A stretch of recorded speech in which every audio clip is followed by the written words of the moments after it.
La vie privée a été détruite par la surveillance de masse, dans un premier temps par Sarkozy, qui a installé la surveillance de masse sur les infrastructures réseau français.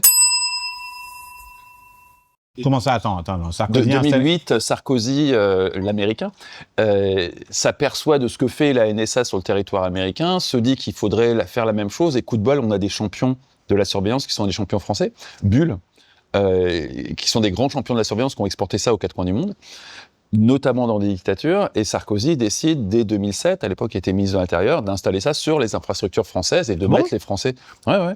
Et puis, plus proche de nous, on a Bernard Cazeneuve. Les plus grandes lois sur la surveillance qui ont laissé au parquet non indépendant la possibilité d'écouter n'importe quel citoyen, y compris n'importe quel opposant politique, c'est sous Sarkozy, ministre de l'Intérieur et président de la République. Et puis ensuite, en 2015, tu as eu Cazeneuve, qui a donné le top départ sur la surveillance biométrique, la vidéosurveillance biométrique. Le fait que les caméras aux quatre coins de la rue repèrent qui tu es, ce que tu fais, quand tu t'appelles. Comme en Chine. Ça.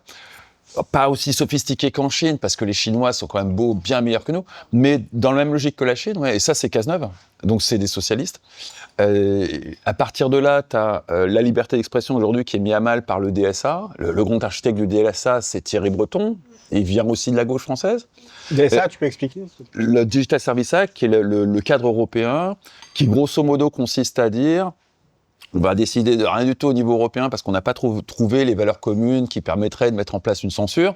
Donc on va déléguer à chaque nation européenne le soin par l'intermédiaire d'une autorité, typiquement l'ARCOM en France, mais chaque État européen a son autorité de régulation, le soin de désigner ce qu'on appelle des signaleurs de confiance, c'est-à-dire des choses qui, typiquement en France, on a une vingtaine, des ONG, des associations, qui vont repérer des contenus... Ils sont mandatés par l'État? Ils sont mandatés par l'ARCOM.